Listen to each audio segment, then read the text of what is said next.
The night they unveiled the new wing of Meridian General Hospital, a man in a $2,000 suit grabbed an old woman by the elbow and dragged her toward the service exit, telling her that people like her didn't belong at an event like this. Her name was Ruth Callahan. She wore a plain gray coat, with a button missing at the collar, and she did not pull her arm away. She only looked at the man calmly, the way you look at a child throwing a tantrum, and let him march her past the marble columns and the champagne trays toward the back door. What Preston Vale did not know, what nobody in that glittering ballroom knew, was that the hospital he ran, the gala he was hosting, the $70 million wing they were about to unveil, with its brass plaque and its ribbon and its television cameras, existed because of the woman he was shoving toward the trash bins. Every beam, every bed, every light in the building was paid for by the foundation that bore her family's name. And in less than an hour, in front of 300 donors and a live news crew, he was going to find that out. If you've ever been judged by your coat before anyone bothered to ask your name, stay with me, because what happens at the end of this night is the kind of justice most people only dream about. And do me a favor, comment below and tell me where in the world you're watching from. To understand how a man could throw the most important person in the building out the back door, we have to start earlier, that evening, a little after 6 o'clock. Ruth Callahan arrived at Meridian General 90 minutes before the gala began, and she arrived on purpose while the halls were still quiet. She was 64 years old, a widow, and once, a lifetime ago, a night shift emergency room nurse who had held the hands of strangers as they died. When her late husband Thomas passed and left her a fortune she had never wanted, she did the only thing that made sense to her. She built things that helped people, and she put his name on them instead of hers. She hated galas. She hated the speeches and the flashbulbs and the way rich people talked about the poor as if they were weather. So for 20 years she had done her giving quietly through the Callahan Foundation, refusing interviews, declining photographs, letting her board and her lawyers be the public face, while she stayed invisible. Most of the doctors at Meridian had no idea what she looked like. To them, the Callahan Foundation was a signature on a check, not a small woman in a gray coat. She had come early for one reason. She wanted to walk the new wing alone, before the crowd, and stand in the pediatric ward she had spent 3 years fighting to fund. She wanted to see the beds before there were children in them. She never made it. By the time she crossed the lobby, it was nearly 7, and the first guests were already arriving in a river of silk and black wool. In the east corridor, near the doors to the ballroom, a young caterer had dropped a full tray, and there was broken glass and spilled water spreading across the polished floor. People in evening gowns were stepping around it, annoyed, ignoring it. Ruth did what 40 years of instinct told her to do. She knelt down, took the cloth napkins off the fallen tray, and began soaking up the water so no one would slip. That was the moment Preston Vale saw her. Preston Vale was the hospital's chief operations administrator, 41 years old, and he had spent his entire career learning how to be seen with the right people. Tonight was the most important night of that career. The board was watching. The donors were watching. And here, 12 feet from the ballroom doors, was an old woman in a shabby coat on her knees on the floor. "No, no, no," he said, striding over. "What are you doing? Get up. Where is your supervisor?" Ruth looked up. "Someone might slip," she said simply. You were just making my hallway look like a soup kitchen," he snapped, loud enough that 2 passing guests turned to look. "This is a black tie event. Do you understand that? Whatever cleaning agency sent you, they were supposed to have this done at 5. Not now. Not during." He assumed she was custodial staff. She let him. "I don't mind helping," Ruth said, getting slowly to her feet. "I used to work in a place like this." Something about her calm annoyed him more than defiance would have. He looked her up and down, the worn coat, the missing button, the flat old shoes, and his lip curled. "I'm sure you did. Look, sweetheart, the servant's entrance is around the back. You can wait there until the guests are gone, and then you can mop to your heart's content. But you cannot be out here. You're an eyesore." A younger man in scrubs, an orderly named Daniel Ortiz, who had been carrying a box of programs toward the ballroom, stopped in the corridor. He had heard the whole thing. He set his box down. "Sir, she was just cleaning up the glass," Danny said. "She was helping. Did I ask you?"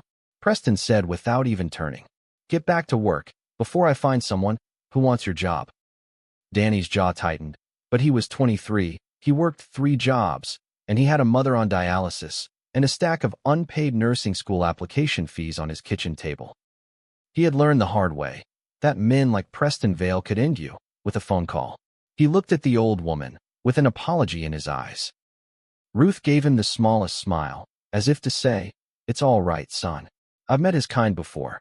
At his shoulder, the Gala's events coordinator, a sharp young woman named Bianca, gave a thin little laugh. "She really can't be here, Preston," she murmured, loud enough for Ruth to hear, steering a clipboard toward the back hall, as if directing traffic. "Guests are coming through this way." She looked at Ruth's shoes when she said it. Preston should have walked away then. He had made his point, but the donors were arriving now, filling the corridor, and the sight of this drab little woman standing among them made something ugly rise in him. He wanted her gone. He wanted to be seen making her gone. "Actually," he said, "I'm not going to wait." He glanced around and snapped his fingers at a broad, quiet security guard standing by the ballroom doors. "Marcus, help me walk this lady out." Marcus came over slowly. He looked at the old woman in the gray coat, at the coffee-colored calm in her eyes, and something in him balked. "Sir," he said low, "are you sure? She's not doing anything. She was just—" "I didn't ask for a discussion," Preston said. "Forget it. I'll do it myself." He took her by the elbow. "Come on, out." And that is how Ruth Callahan came to be marched down the service corridor of the hospital she had built, past the laundry carts and the biohazard bins, by a man who would remember this walk for the rest of his life. At the back door, he let go of her arm. "There," he said, "do us all a favor and stay out here. If I see you inside again, I'm calling security. Are we clear?" "We're clear," Ruth said quietly. He straightened his jacket, smoothed his hair, and walked back toward the light and the music, already forgetting her, his mind on the speech he was going to give. Ruth stood alone by the trash bins in the cold for a moment. She was not hurt. She had buried a husband and sat with dying children. A rude man in an expensive suit did not have the power to wound her.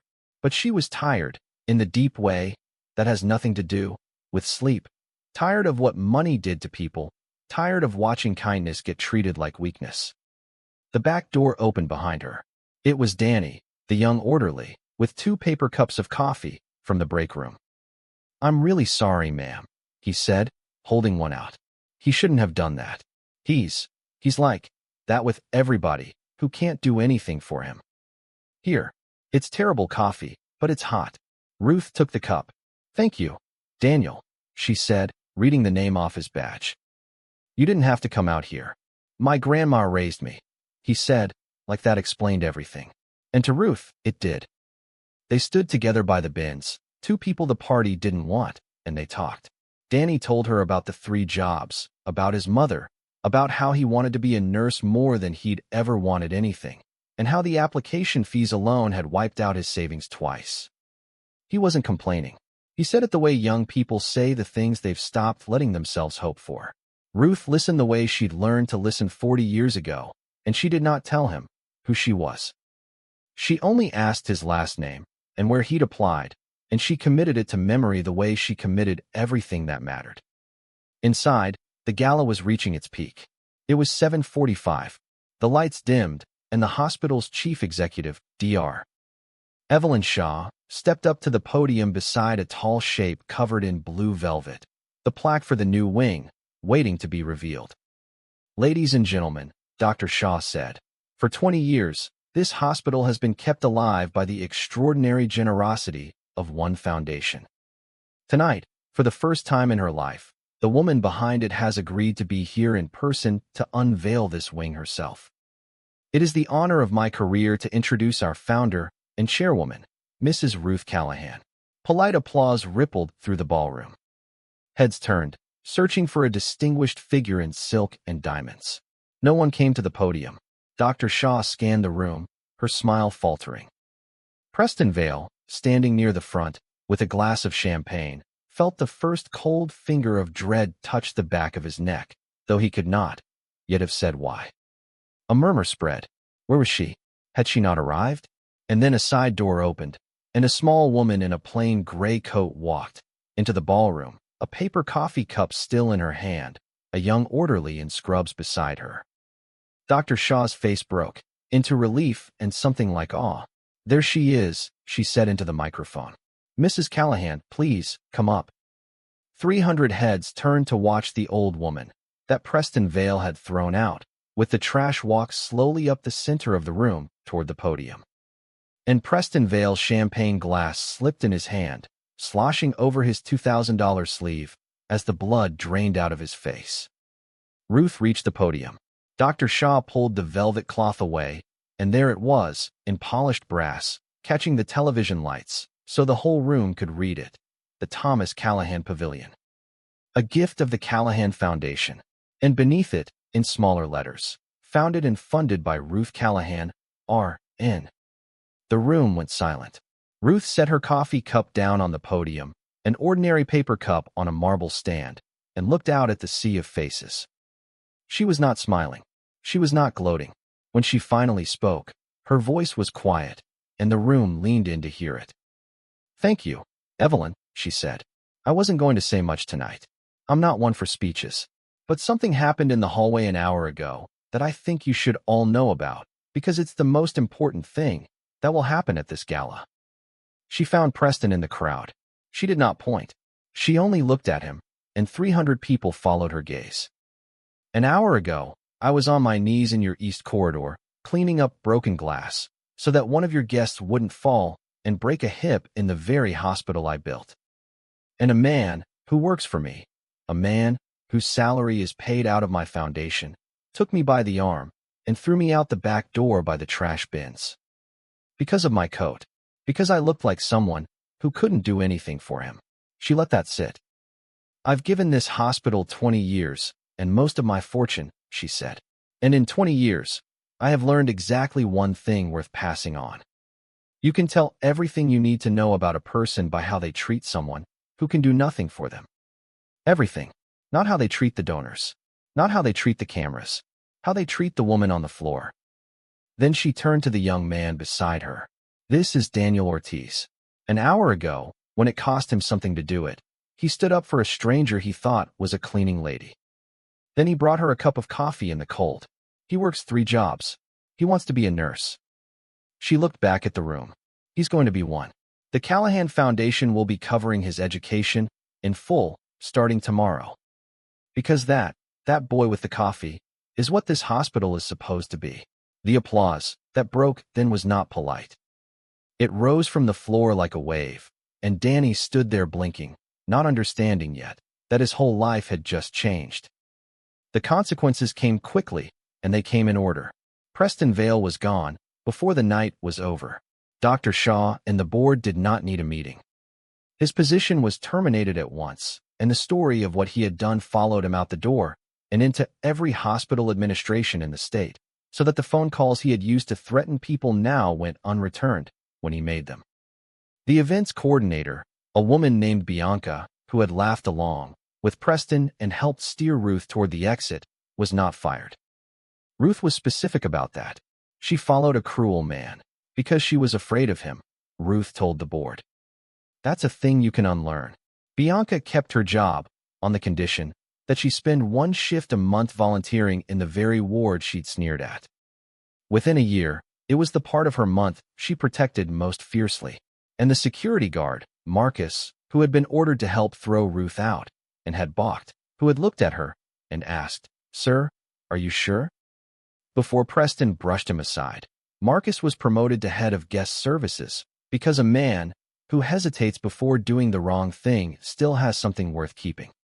Ruth, for her part, put her gray coat back on and went home. She never did give her speech about the pediatric ward. She didn't need to. 1 year later, the Thomas Callahan Pavilion was the busiest children's wing in the state, and on a Tuesday morning in early spring, a new nurse walked its halls for the first time in fresh scrubs, his student loans paid, his mother's dialysis covered by a benefits package he'd never dreamed he'd have, Daniel Ortiz, R.N. He kept a paper coffee cup on the windowsill of the break room, the same kind he'd handed a stranger by the trash bins, and when the younger aides asked him why he never threw it out, he told them the story. Ruth Callahan still comes to the hospital sometimes, always in the same gray coat, with the missing button. Most of the staff have no idea who she is. She likes it that way. She sits with the children, who don't have anyone else sitting with them, and she holds their hands the way she did 40 years ago, and no one throws her out anymore. Because in the end, the coat never mattered. It never does. The only thing that ever mattered was who bothered to look past it. If this story moved you, leave a like, tell me in the comments where you're watching from, and subscribe for a new story every week. And the next time you see someone on their knees cleaning up a mess that isn't theirs, remember Ruth. You never know who's wearing the gray coat. This is a work of fiction. All characters, names, businesses, and events are entirely fictional and the product of imagination. Any resemblance to real people, living or dead, or to actual companies or events, is purely coincidental. The characters in this story are portrayed with the aid of AI-generated images and voice.